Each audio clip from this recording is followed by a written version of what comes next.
आज महाराष्ट्र नवनिर्माण सेना मलबारी विधानसभा अध्यक्ष माननीय दिनेश पोंडे या ठिकाणी मलबारी विधानसभेच्या मध्यवर्ती कार्यालयाचं नुकतंच माननीय हिंदू हृदय सम्राट मराठी हृदय सम्राट माननीय राजसाहेब ठाकरे यांच्या हस्ते या ठिकाणी त्यांच्या कार्यालयाचं उद्घाटन झालेलं आहे। त्या प्रसंगी आपण यांचं पोंडे यांचं आपण मनोगत जाणून घेऊया।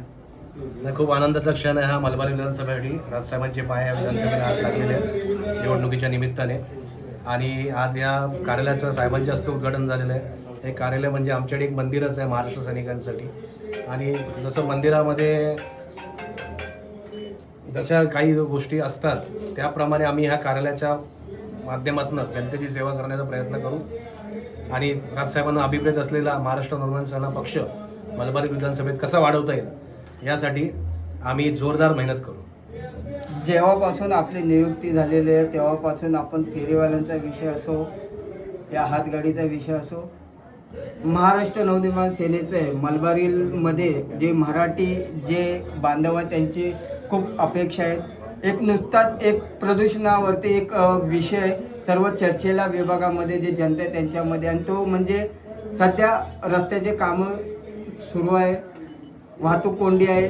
त्या रस्त्याच्या कामामुळे व पुण्यात विकास ज्या इमारती आहे याच्यामुळे प्रदूषण वाढलेलं आहे आणि कुठेतरी सर्वसामान्य कुटुंबाचं कुठेतरी आरोग्यावरती परिणाम होतो। तर भविष्यामध्ये या संदर्भात आपली काय हालचाल आंदोलन मोर्चा काय नियोजित आहे का?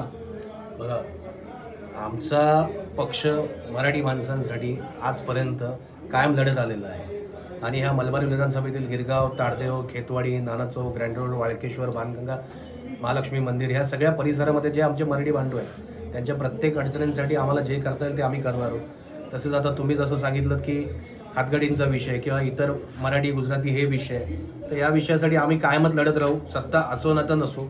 पण आपल्या माध्यमातून माझ्या मुंबईतले जे आम्ही आता मैदान रस्त्यावर लढतोय ते जर तुम्ही आम्हाला महापालिकेच्या सभागृहात पाठवून दिलं तर आम्ही तुमची प्रशासनाकडे तिकडे बाजू मांडता येईल आम्हाला आणि महापालिकेत बसून लोकांची जी काही कामं करता येईल, आता जे रस्त्याची कामं चालू आहे त्याच्यामुळे प्रदूषण होत आहे त्याच्यावर कुठेतरी उपाय आम्ही काढू शकतो, पण जर आम्हाला तुम्ही संधी दिलीत तरच।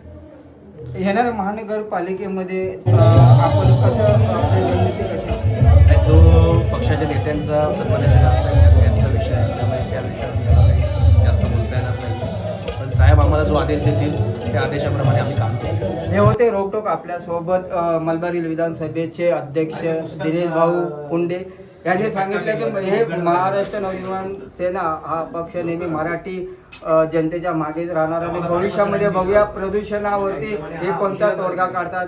पाहत रहा 24 दिव्य महाराष्ट्र न्यूज मुंबई।